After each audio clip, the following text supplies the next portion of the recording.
Soli, who is, I'm sorry, I have to click on this. Okay, there we go. So I'm going to talk about some joint work with Eva Gergatsoli, who's a student at UW-Madison, Yifeng Teng, who is now at Google Research, Christos Zamos, who was my colleague at Wisconsin-Madison, and Rumen Zhang, who was an undergrad at Wisconsin and is now a grad student at Chicago.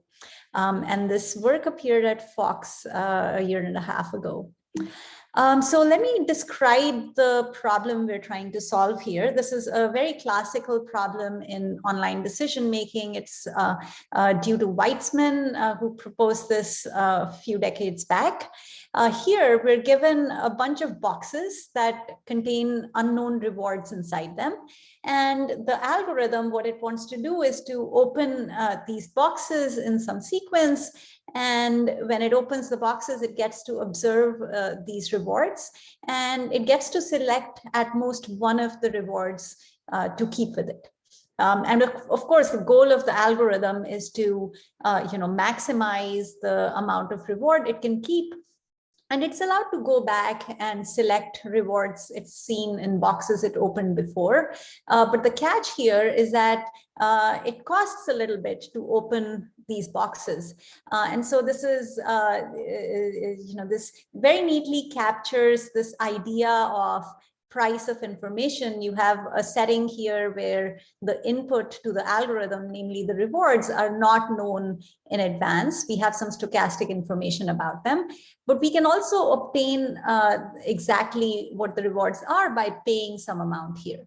So the way the process works out is, you pay T1 to open box 1, and then the reward in this box is instantiated from some known distribution. And then maybe we look at this reward and we decide it's not enough to accept.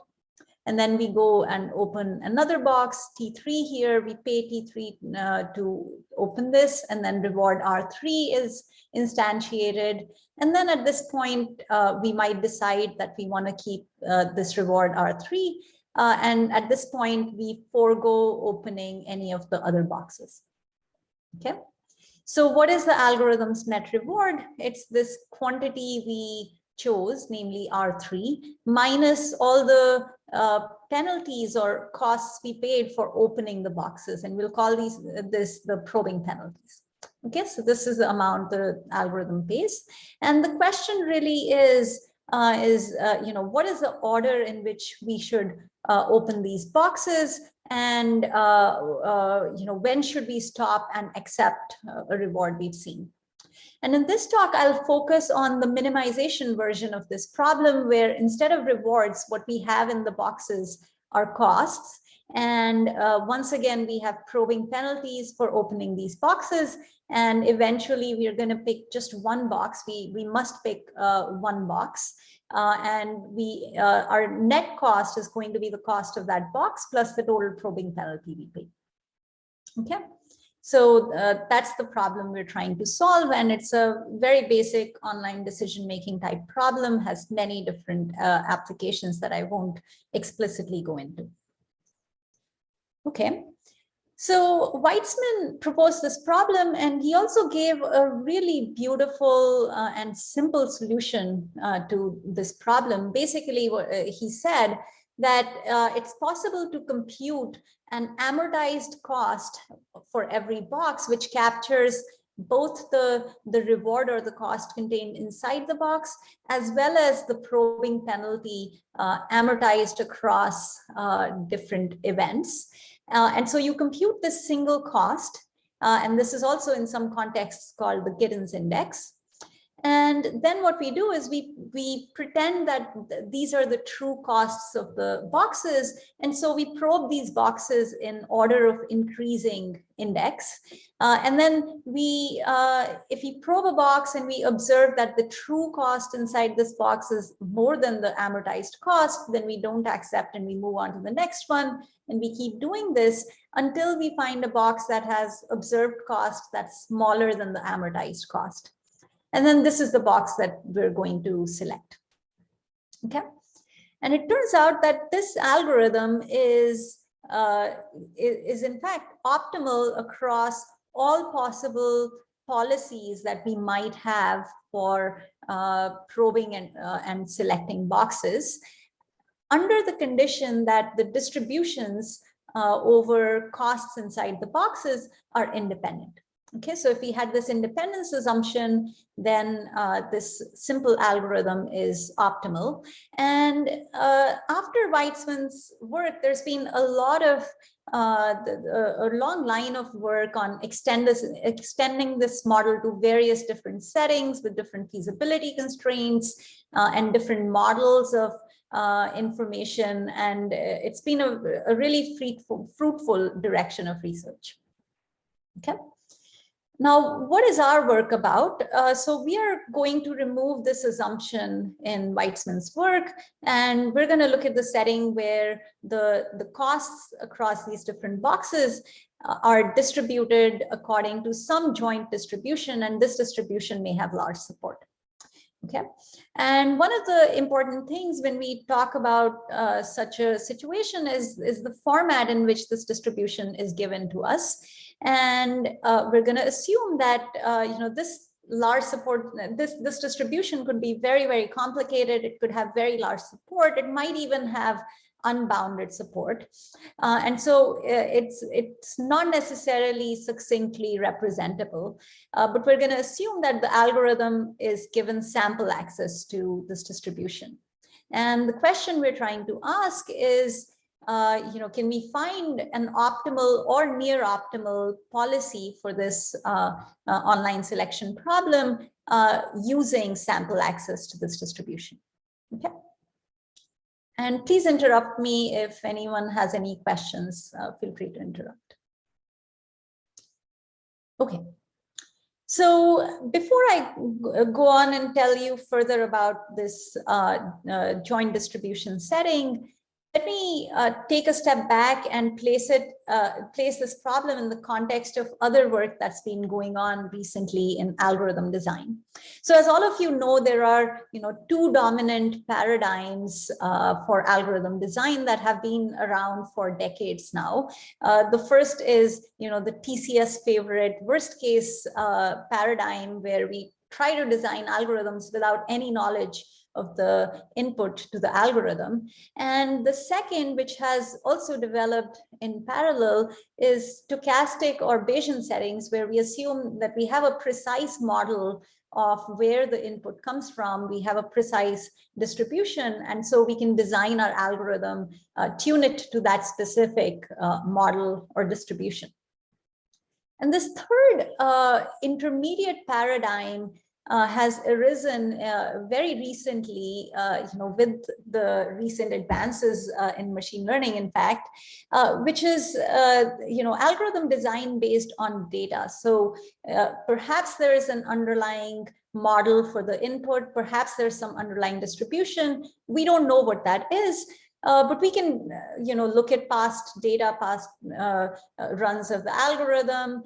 We can use, draw samples from this underlying distribution, and we like to use these samples to pick a good algorithm. And that really is the framework within which the current problem falls. And one of the best sort of examples of this style of work, an early example is this work on SATzilla, which was a new SAT solver, which basically what it did was to use to pick to select from among existing SAT solvers based on parameters of the given instance. And in fact, by using this sort of data-driven approach, it managed to beat all of those existing SAT solvers. And so there's been a lot of work recently on trying to explain how this might work and how many samples do you need. And this has been developed in a series of papers, starting with work of Gupta and Rafgarden and followed up by Balkan et al. In a series of papers. And basically the, one upshot of this line of work is that if you are trying to use samples to select an algorithm from some class of algorithms, you can essentially talk about the sample complexity using notions such as pseudo dimension that generalize dimensionality notions from concept classes to algorithm classes. And so this allows us to ask questions like, well, how many samples do I need to learn a good algorithm? Okay, but of course, an important question that arises within this context is, what class of algorithms should I start out with when I'm trying to find one based on data? So Satzilla in particular started out with a handful of SAT solvers.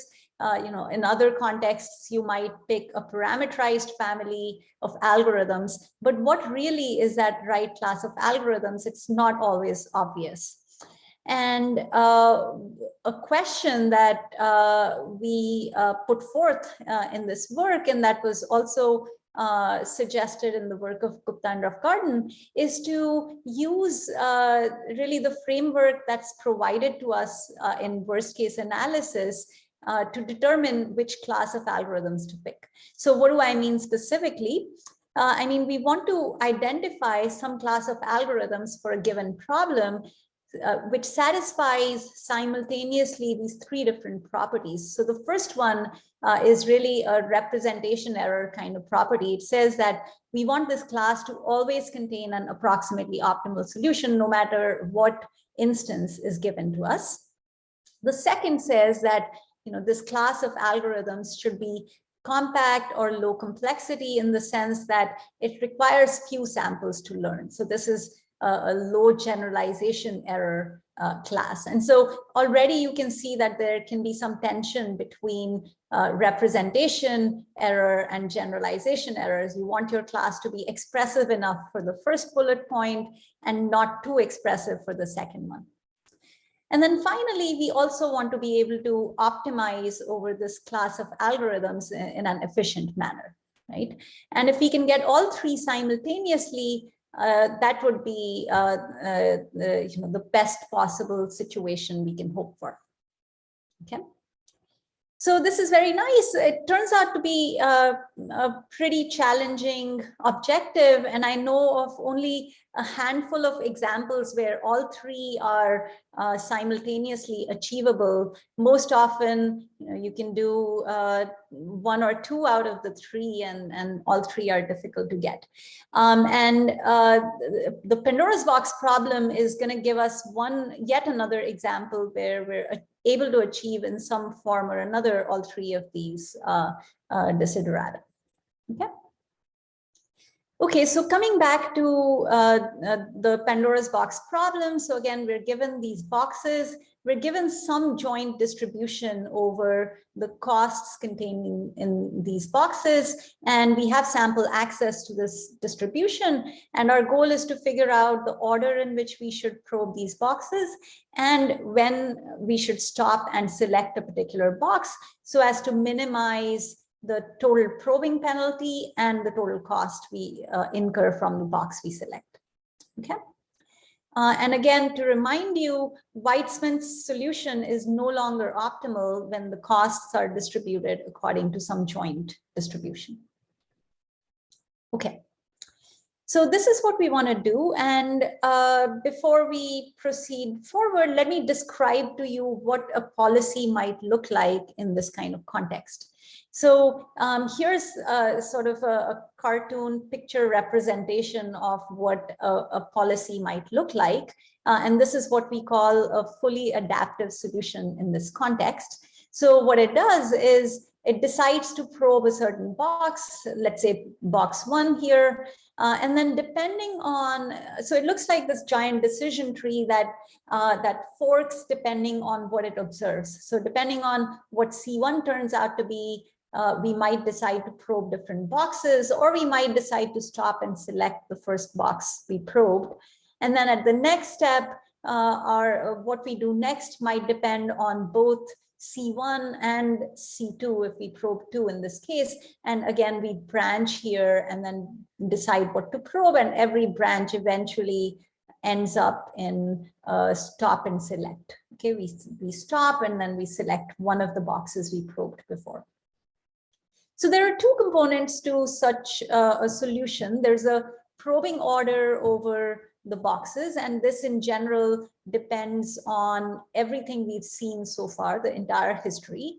And then there's a stopping time, and this again depends on everything we've seen so far. But whenever we stop, we basically select the box that has the smallest cost we've seen so far. Okay. So in general, we can define any fully adaptive solution with this pair, the probing order and the stopping time. Okay.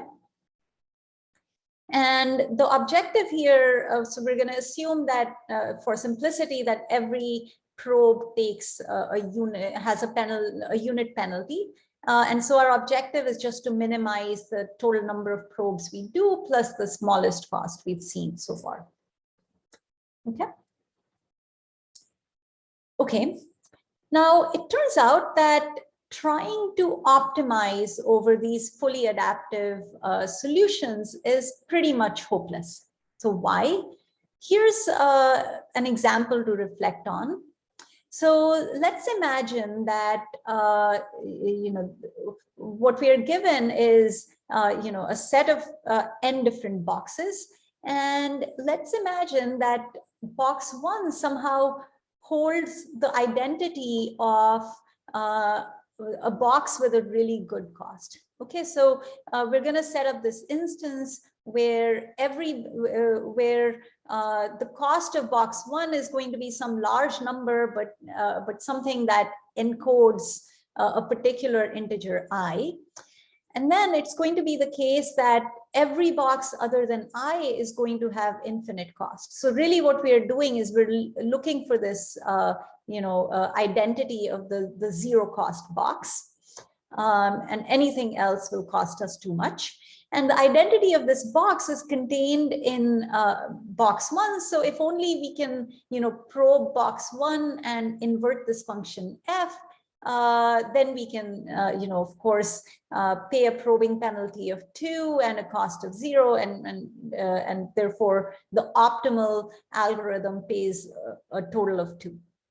But an algorithm that's given only sample access to these cost functions can't possibly always see enough samples to be able to invert this function f, and therein lies the difficulty of trying to find this optimal policy with few samples. Okay, so it's basically a hopeless problem in the manner that it's set up. And so to make it tractable and interesting, we're going to place a restriction on the class of algorithms we are optimizing over.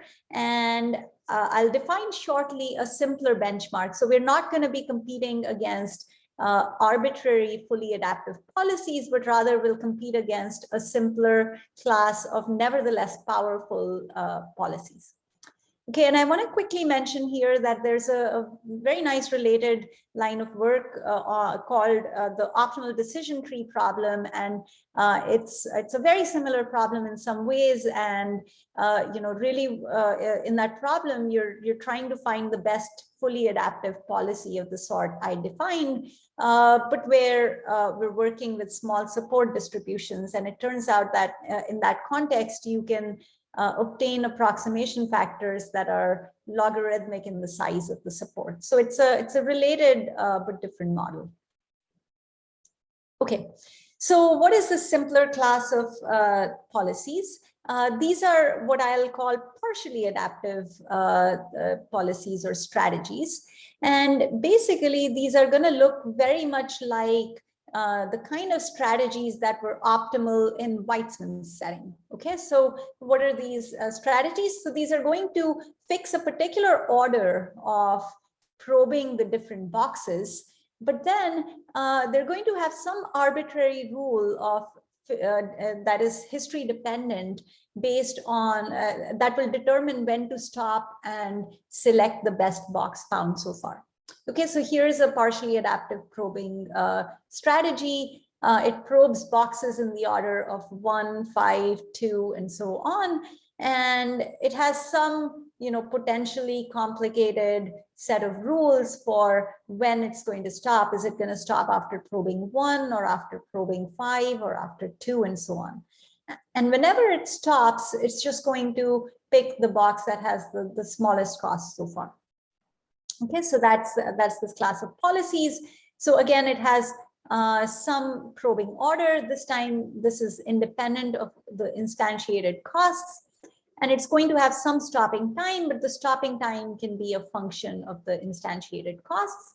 And now, again, we're trying to minimize the total probing time plus the smallest cost we've seen so far. Okay. So I want to point out here that this is a much smaller class of strategies relative to fully adaptive strategies, but nevertheless, it's not quite clear whether the optimal partially adaptive strategy can be represented using polynomially many bits. So does it have representation complexity that is sub-exponential, that is succinct, and whether we can actually learn over this class of policies with low sample complexity. Those are questions that we don't know an answer to. Okay. So our main result, though, is that we can learn an approximately optimal partially adaptive strategy, and furthermore, we can learn this efficiently with small sample complexity. Okay, and there are 3 components to this overall result, and let me describe those. So specifically, we are going to describe a simple class of partially adaptive strategies. I'm going to call this C, and it's going to be the case that this class C always contains an approximately optimal strategy, which is approximately optimal relative to all possible partially adaptive strategies. And this is for arbitrary joint distributions over costs. Okay, so in terms of the 3 desiderata I described before, theorem 1 is saying that this class C has low representation error. Theorem 2 says that we can learn the optimal strategy in C using polynomially many samples. So this is the low generalization error part of the 3 desiderata. And finally, the third theorem is going to say that once we draw so many samples, polynomially in n, so that now we have some empirical distribution over joint distribution over costs, and this is a small support distribution. For this distribution, we can efficiently approximate the optimal strategy in this class C to within some constant factor. Okay, so again, this is the low representation error, low generalization error, and computational efficiency. Okay, any questions about this, these theorems or the setup here?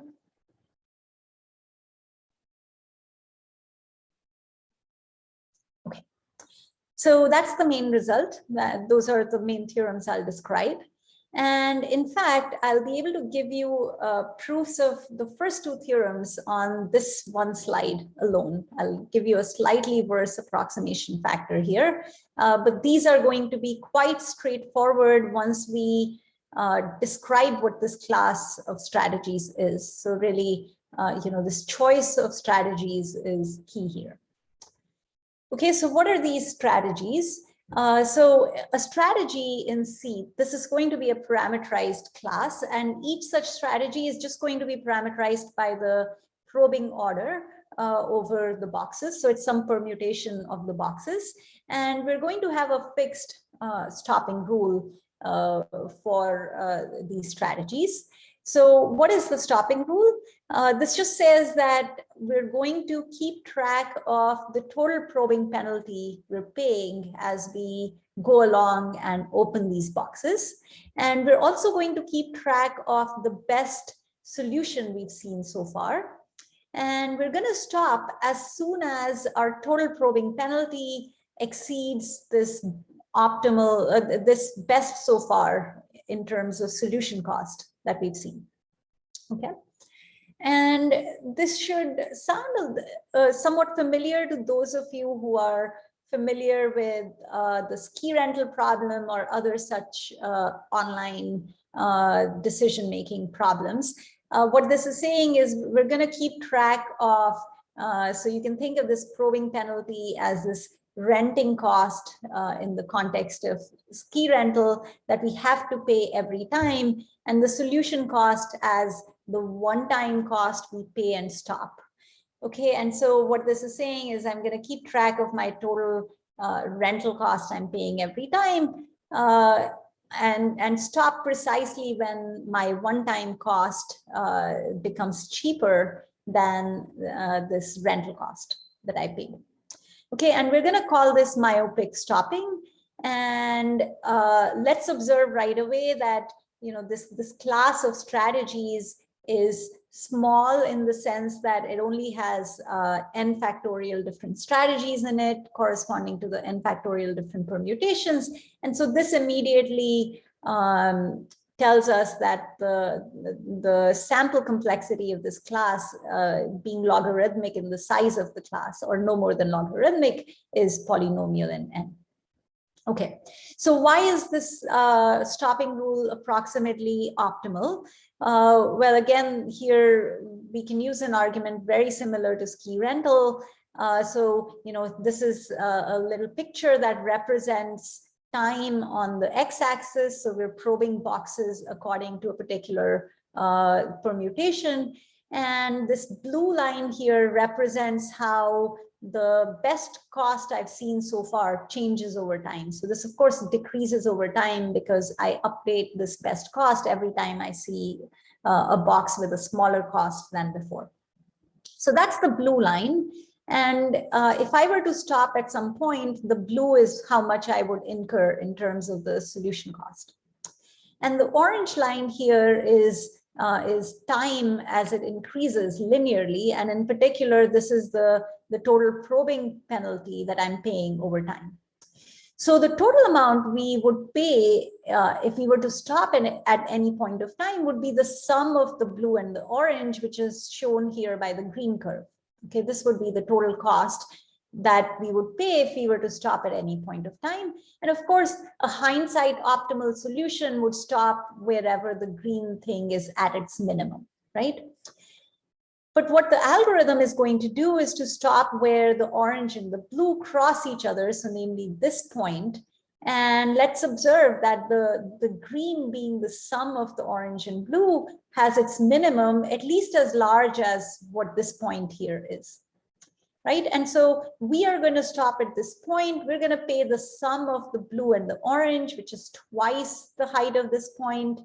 And green is going to pay at least the height of this point because it always stays above the orange and the blue. And so that gives us a factor of 2, and it's written out right here. Okay, so that's theorem 1. And let me point out that, basically what this is saying is that myopic stopping is a true approximation to hindsight optimal stopping, a hindsight optimum which might even know everything about costs in the future. Of course, a partially adaptive strategy doesn't, but even if we knew everything about the future, we would still be too approximate to this hindsight optimal stopping. And I also want to point out that these theorems hold in a fairly general context where you might have some arbitrary feasible set of boxes that you're required to select. You might have a probing penalty that is a set function instead of an additive function, etc. It holds in those general settings. Okay. But once we have these two theorems, it remains to be able to show that you can actually optimize over this class of strategies given few samples. Okay, and that's what I'm going to focus on next. Okay. So now we'll be in the situation where we have some underlying joint distribution over costs, but we're going to draw some number of samples from this joint distribution. And let's let M be that number of samples. And each sample is going to be this cost vector for for the different n boxes. And I'm going to call each sample a scenario. So this is a possible scenario for how my costs are going to turn out to be. I'm going to draw these m samples. And then I'm just going to pretend that this is really the distribution that I'm working with.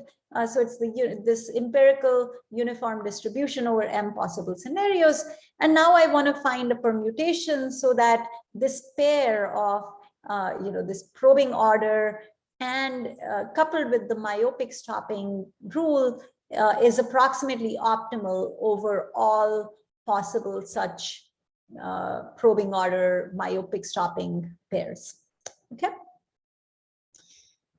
And at this point, this myopic stopping is really inconvenient to work with because figuring out where it stops and what cost it incurs really is a function of this entire sequence that we're observing over time. Okay, so instead of trying to find this approximately optimal myopic stopping rule, what we're going to do is we're going to find a permutation coupled with the hindsight optimal stopping rule such that this pair is approximately optimal overall hindsight optimal stopping rules. We already know that myopic stopping is within some constant factor of hindsight optimal stopping. And now we only have m scenarios, m known scenarios to work with. And so we're just going to focus on this hindsight optimal stopping. This is another thing that our choice of stopping rule buys us over here. Okay, and I'm just going to call this a scenario-aware partially adaptive strategy. So this is a strategy where the stopping rule doesn't just depend on the history, but also depends on what's to come in the future. Okay, and so just to recap, what our algorithm is going to look like is the following. So given an instance to the problem, we're going to draw some polynomially in n many samples. This is the number m. And then we're going to find this approximately optimal solution. This is going to look like an LP relaxation of this problem coupled with an LP rounding. And this LP rounding is going to find an approximately optimal scenario-aware partially adaptive strategy. Now, this is not really the strategy that we're going to use for two reasons. One is that, here we're being scenario aware only over these m different samples. And in reality, we want to be able to use this over the underlying distribution over costs. And secondly, this requires knowledge of the future, which we don't really have. So once we do this LP rounding, this is going to give us some probing order, and we'll keep this probing order, but we'll throw out the stopping rule and we'll replace it with myopic stopping.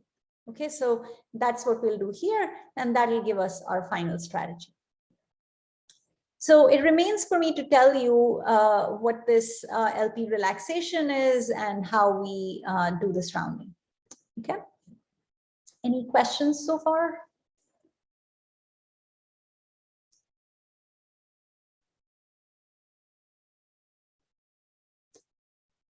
Okay, so before I show you the LP relaxation, let me point out that, in fact, a special case of this problem has been studied before. This is what's called the min-sum set cover problem, and it really looks at the setting where the costs inside boxes are 0 or infinity. Okay, so basically what we're doing is we have this distribution over possible scenarios, and each scenario contains a bunch of 0 boxes. And our goal is basically to probe these boxes in a particular order so that we can find a 0 cost box quickly.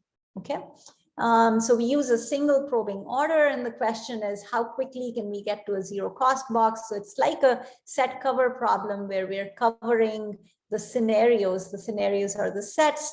We're covering them with 0 cost boxes, and we're doing this in a manner that allows us to find that 0 cost box as quickly as possible. And it turns out that this has this is a well understood problem at this point.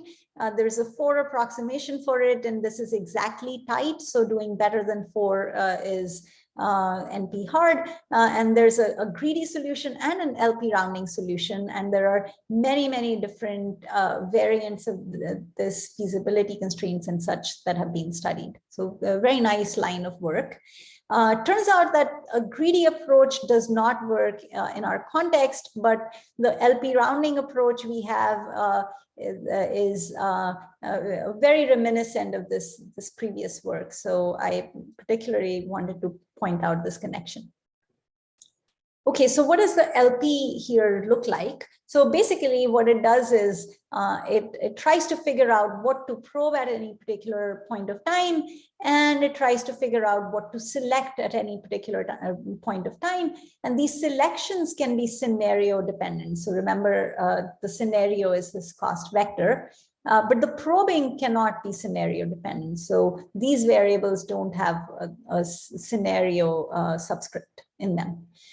Okay, so what does this LP look like? So basically we have permutation constraints on the probing order. We can only probe one element at a time, and we can only probe an element once. And then we have some constraints on what we can select. So we can only select a box that's already been probed, and we can select at most one box. But the important thing here, again, is that observe that this is all scenario aware. So we're aware of which scenario we're in when we make these selection decisions. Okay. Okay, and let me say a few words quickly about how we might round this kind of linear program. So basically the idea is that if we know what scenario we're in, so we fix some scenario S, and now we want to figure out what the LP pays for the scenario and which boxes it probes and which boxes it selects for the scenario. And we just sort of want to copy what the LP does. And we're going to do exactly that. So first of all, we're going to look at, the penalty the LP pays in probing boxes to select the scenario. So in particular, if we let this tau star S be the point of time where the scenario is about half covered. So we've, covered fractionally, we've picked elements to the extent of 1/2 to select for the scenario, but no more. Then that means that we've paid about so much probing cost in this scenario, right?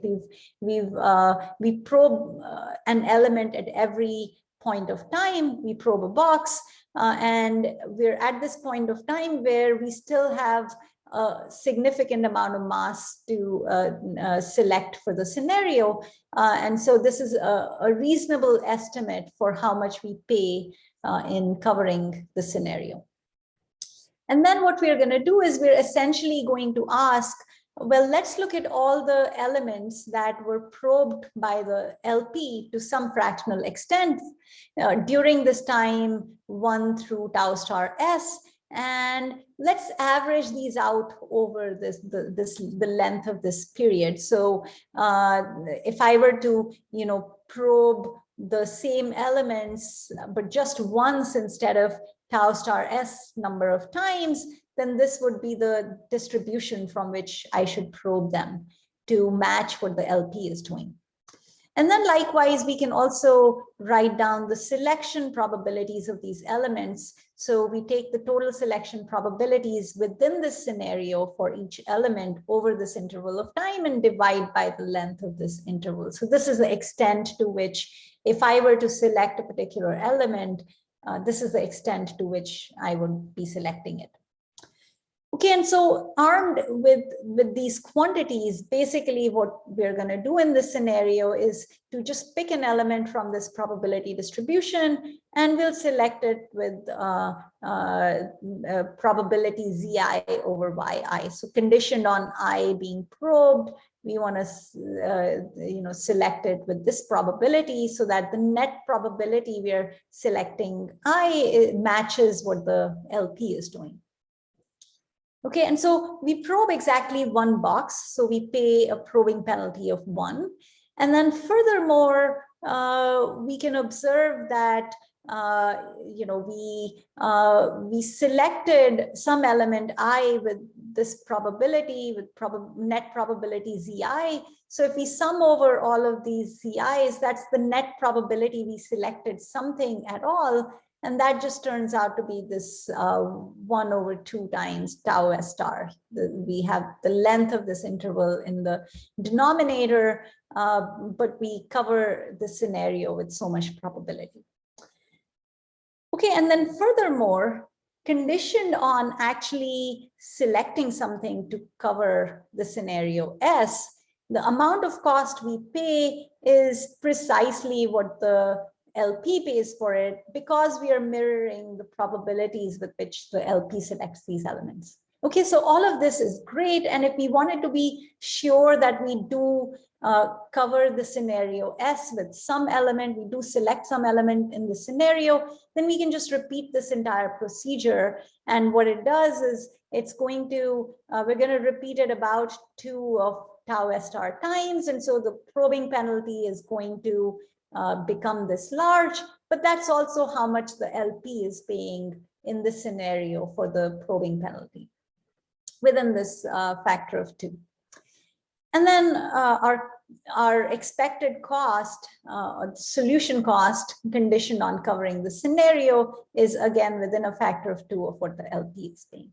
So this is all great, right? We exactly mirrored what the LP did, and we paid exactly within this factor of 2, pretty much the same cost the LP is paying.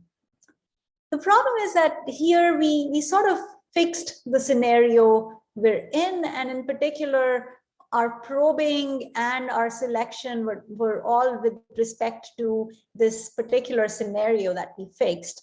And when we actually do the rounding, we can't, we're not allowed to probe based on which scenario we are in. We have to fix a particular probing order, regardless of what scenario we are in.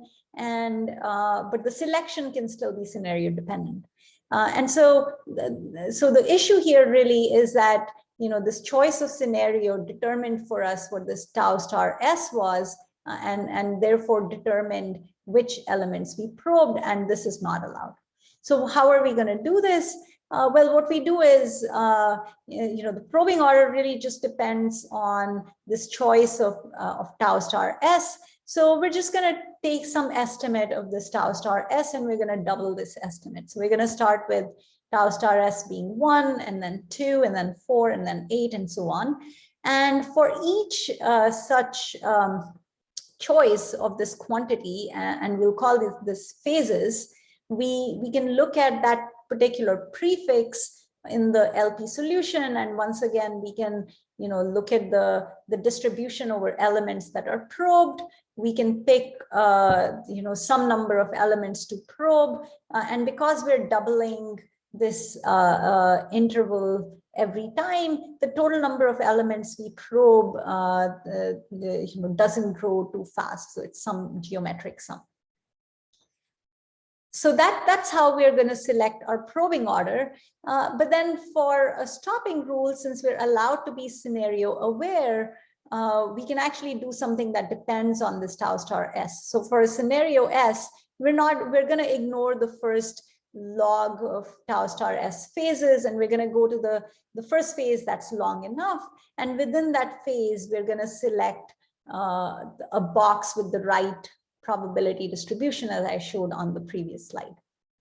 So all of this works out together in conjunction and gives us a constant factor rounding of this particular LP, which provides us with this approximately optimal scenario aware strategy.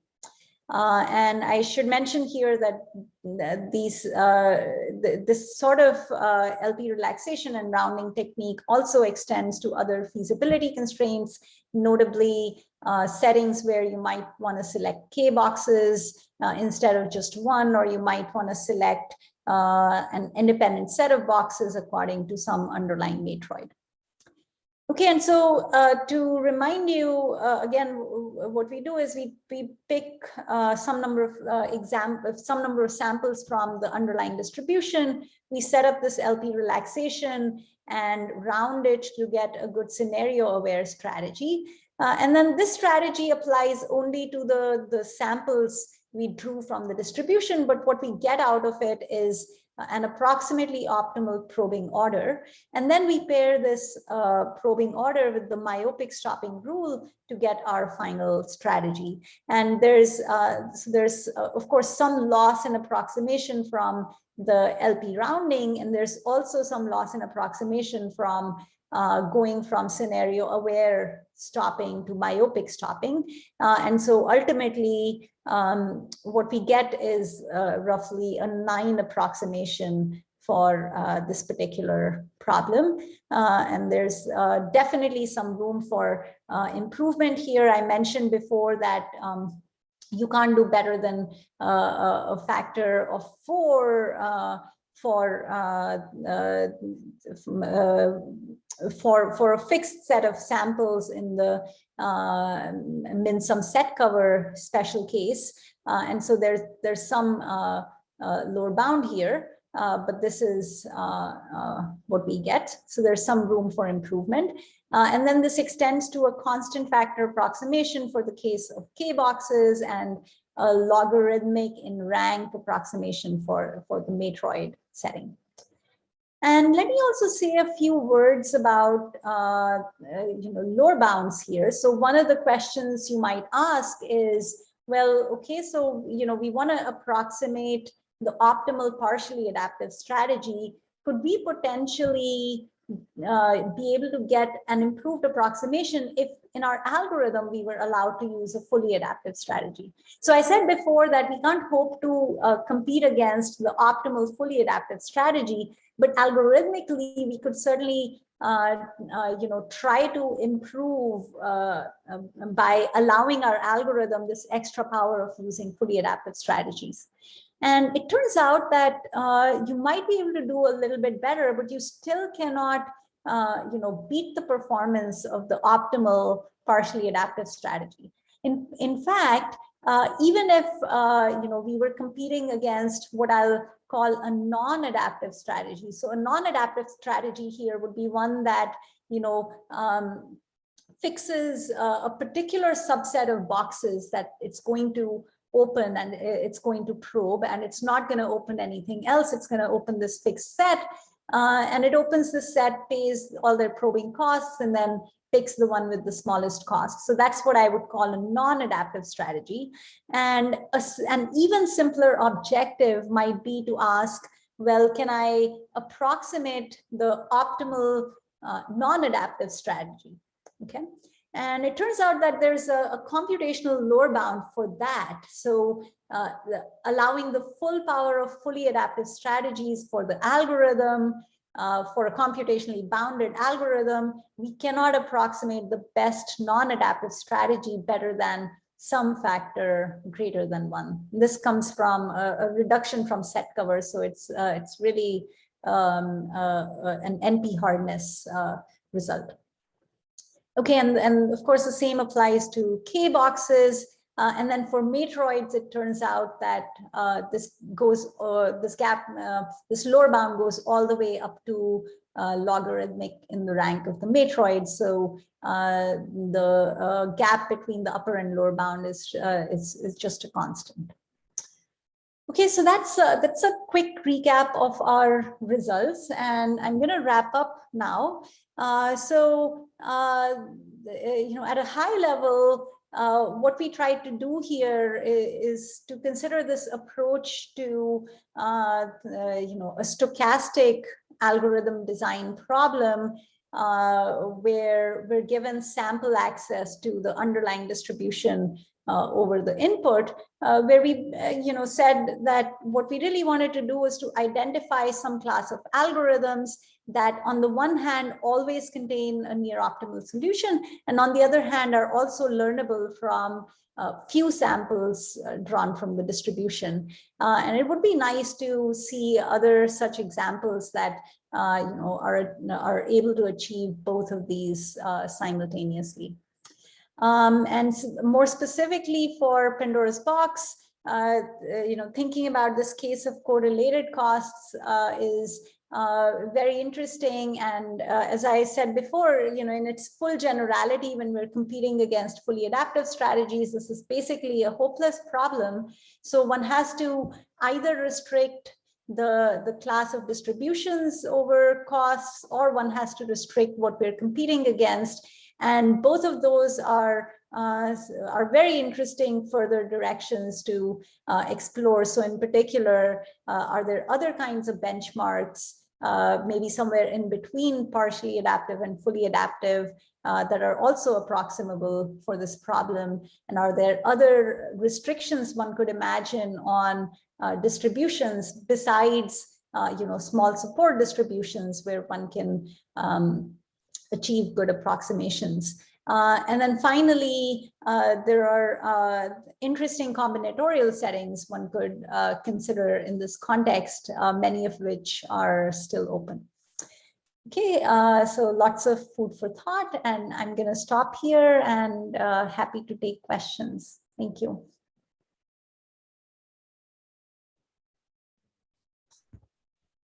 Thank you, Shuchi. Are there questions here?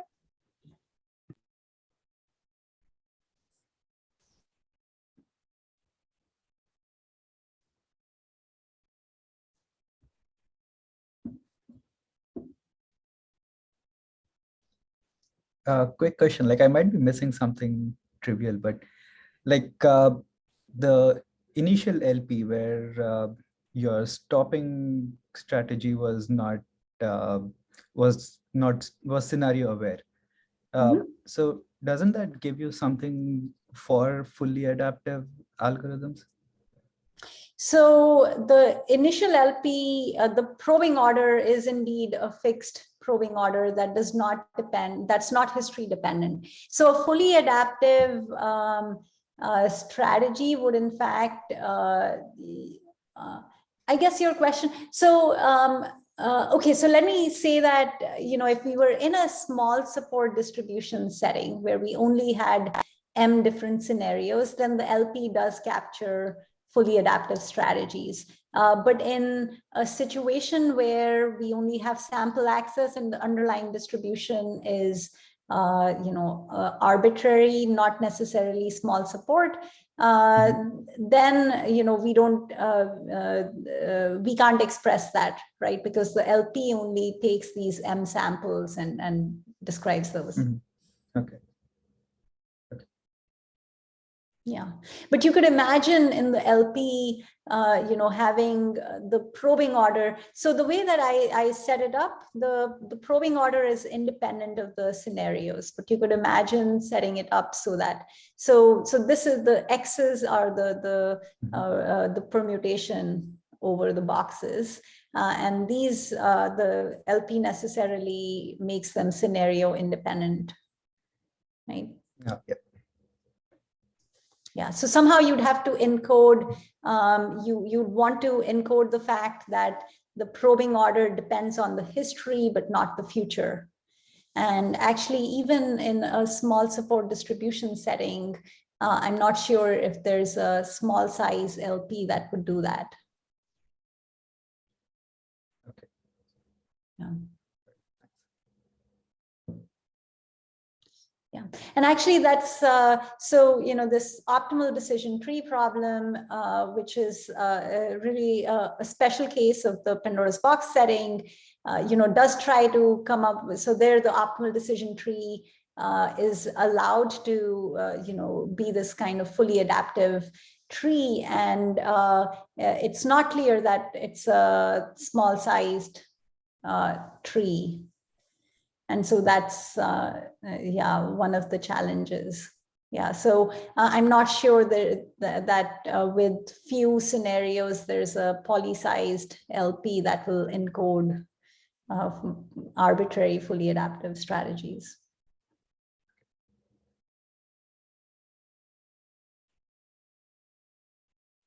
Yeah, sounds good. Thanks. Are there other questions?